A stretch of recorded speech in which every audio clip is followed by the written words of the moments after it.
This is Training Insights, episode 20. Hi, and welcome to Training Insights. This is episode 20, and yes, I'm particularly proud of hitting the milestone. So I want to say to you all for listening, thank you very much. I really appreciate it. Today we're going to be speaking with Nelson Cabral. He is based in New Brunswick, that's in eastern Canada. And Nelson is something of a renaissance man. He's worked in media and film production. He's worked in advertising. He's worked in all sorts of areas. Primarily, though, over the last number of years, he's been in leadership consulting, and I'm going to talk to him about creative leadership. Now, what is that? Well, it's just kind of what you think it is, probably. It's having that skill to be able to innovate, be able to see past trends and possibly past your existing processes and experiences and see new ways of doing things. Now, Nelson does a lot of speaking and a lot of training with a lot of large-scale clients. So I wanted to get him on the phone to talk about how he approaches the idea of creative leadership. And Nelson Cabral, welcome to Training Insights. Oh, my pleasure. My pleasure. Thanks for having me. I did see you speak recently in Ottawa, where I live. And I said, I got to talk to that guy because you put on... you're a great speaker. You also put on a show, I would say. So it was really engaging. It was really fun to watch and to listen to the message that you had.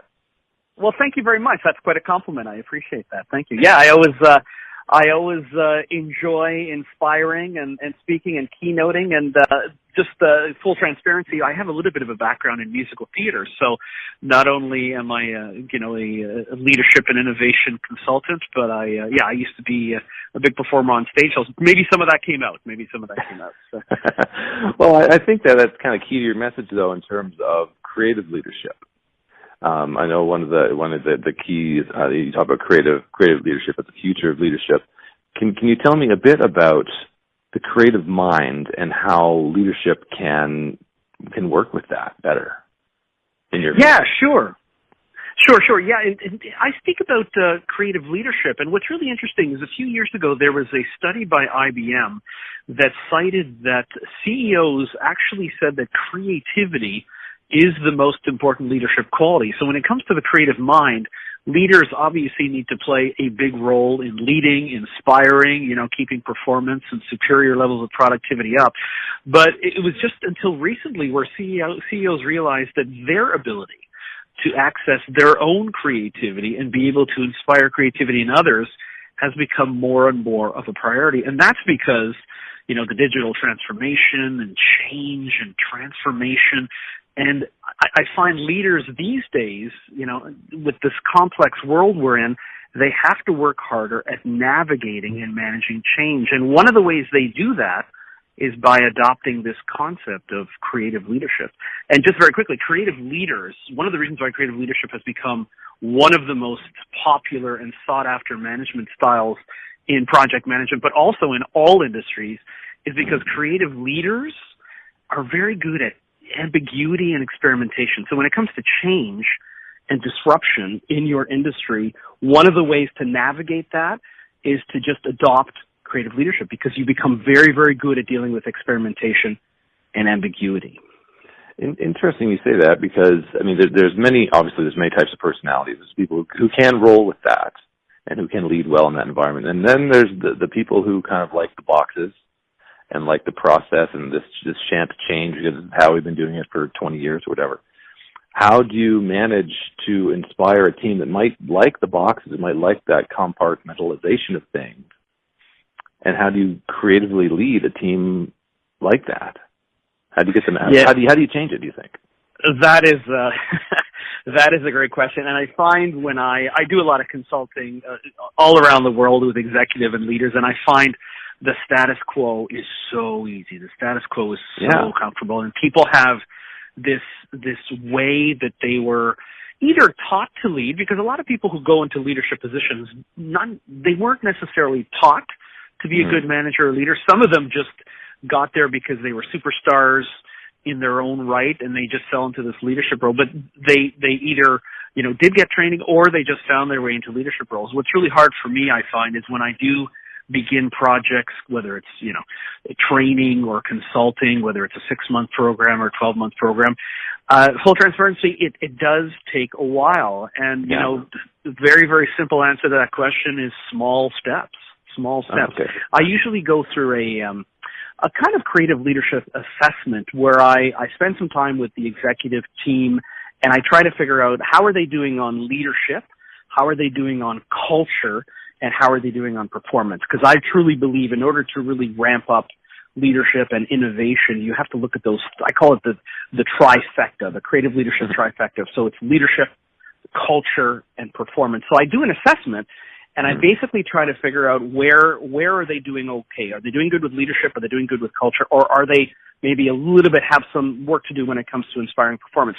So I kind of figure out where the gaps are, and I small steps. I have my 9 forces of creative leadership, which you recall from my presentation, which I teach to a lot of leaders. And, most of these leaders probably have, 6, 7 of these forces down pat. Sometimes they have 3. But when I try to figure out which forces they need to align, and bring out more in them, and then we basically take small steps. And the other big thing as well about, companies that have bureaucracy or inertia or fear of the new, it's really trying to bring a rational reason as to why creativity must become a business mandate. From the top, it's got to start at the top, and leaders need to decide that, creativity is going to become a business mandate. So I try to rationalize right from the beginning of my program that there is a profit reason, there's a growth reason, there's a productivity reason why we need to adopt creative leadership or be more passionate about innovation and creativity. So. Mm-hmm. And I see how this could apply to innovation on any kind of level. Like you think, like I go back to my whole box thing, like the whole, reputation, whether it's true or not, I don't know, but the whole reputation of working for the federal government, for example, right? Process, fill in this form and submit it in triplicate, all that kind of stuff still exists a lot. Innovation can be small in terms of, fixing maybe an internal process that increases some efficiency that frees you up to do more things, but can also be large scale. How do you gauge how to approach even a small project more creatively?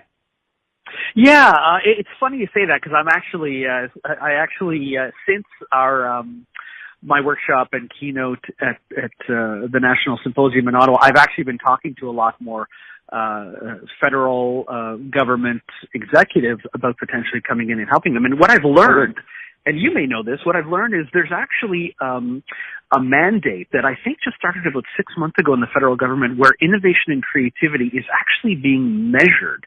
And it's not just being measured on the performance level of the staff, it's actually being measured in the leadership and management level. So what's really good, again, good news for me and good news for the government, that the government is actually making creativity and innovation a higher mandate in terms of how they work.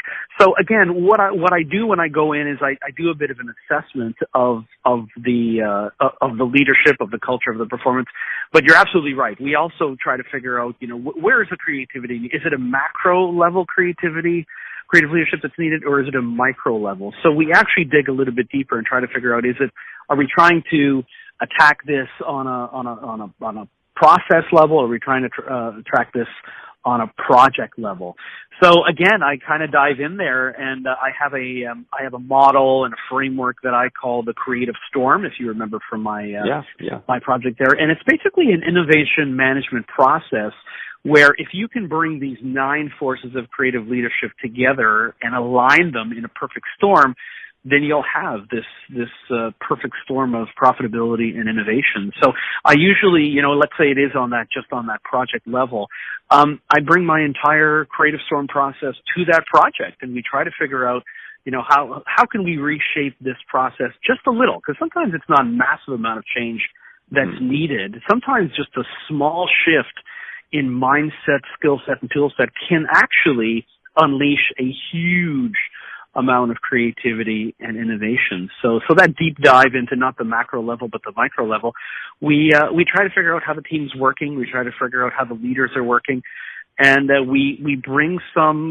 new frameworks, some new tools, some new processes to the project. I also have, if you remember, I have a really unique framework that I call the Nelson Touch, and it actually allows people to think, to really disrupt their way of thinking and to take their creativity to the edge. A lot of the times in the project level, I simply bring in the Nelson touch, and I try to really encourage people to just think differently about how they've been doing things prior. Does that make sense? Yeah, absolutely. Cool. No, I appreciate it. Another issue I know that you do speak about is in terms of collaboration.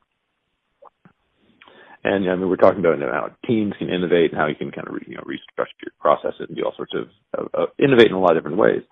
How I'm looking at some notes that you sent me actually. It says, the pendulum has swung quite far in terms of collaboration.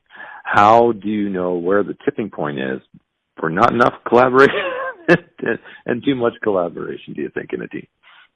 Yeah, if you remember, I got a little bit passionate, maybe a little bit too passionate in the workshop and keynote. Yeah, honestly, I think it's because over this last maybe year, 2 years, in my own personal, some of the clients I'm working with, Mercedes-Benz, Estee Lauder, some of the big clients, what I'm seeing a lot of is people are embracing collaboration, but they're embracing collaboration to that point where leadership is being undermined. So when it comes to decision making, so to answer your question, how do you know you've crossed the line with too much collaboration?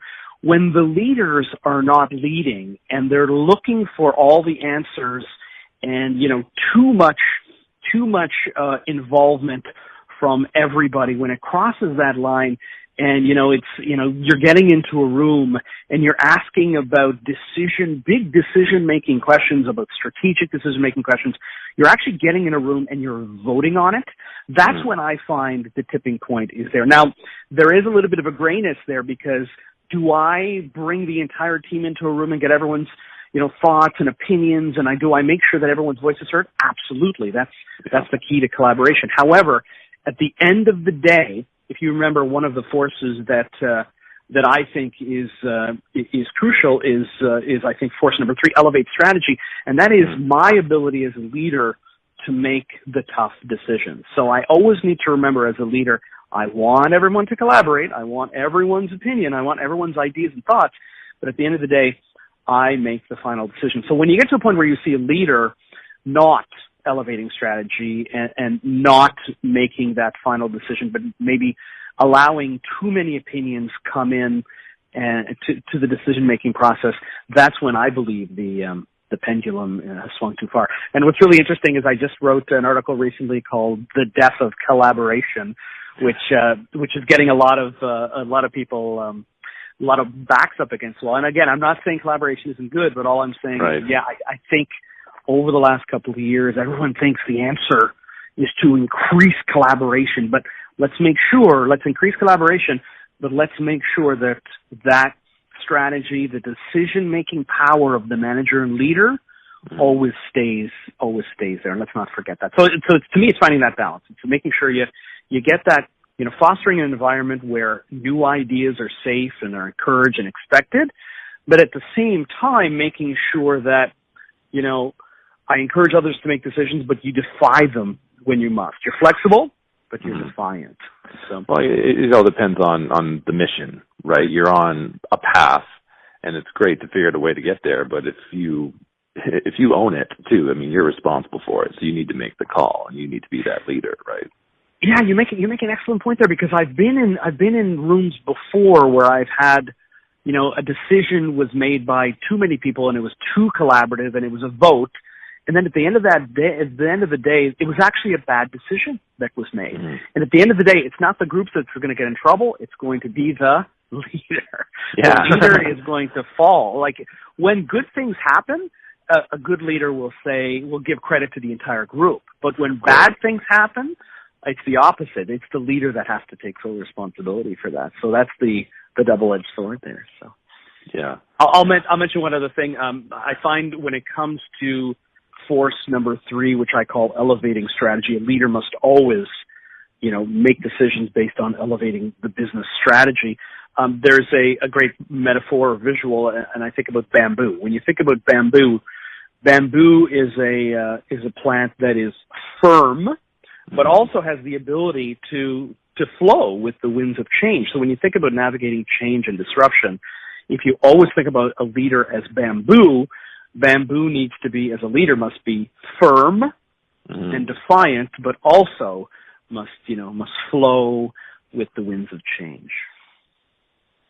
Well, that's a lovely sentiment and a great way to finish off, I'd say, Nelson. Oh, well, thank you. Where can people get in touch with you if they'd like to? Yeah, sure. They can go to my website, nelsoncabral.ca, www.nelsoncabral, all one Nelson Cabral, my last name, cabral.ca. And I would even encourage people to go over to the resources section. I've got a great resources section on my website where people can download a whole bunch of creative leadership tools and frameworks, including that Nelson Touch framework I talked about. I got a bunch of PDFs that's free to download, and yeah, feel free to print it out, share it with your friends, and use it. And feel free to reach out to me if anybody needs any further guidance or has any questions about any of those resources. So nelsoncabral.ca. Perfect. Well, Nelson, thanks so much.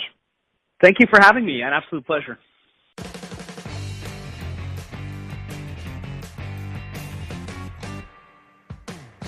Thank you so much, Nelson Cabral, for getting me on the phone and talking about creative leadership and how organizations maybe struggle with that a little bit and how they can approach it a bit differently.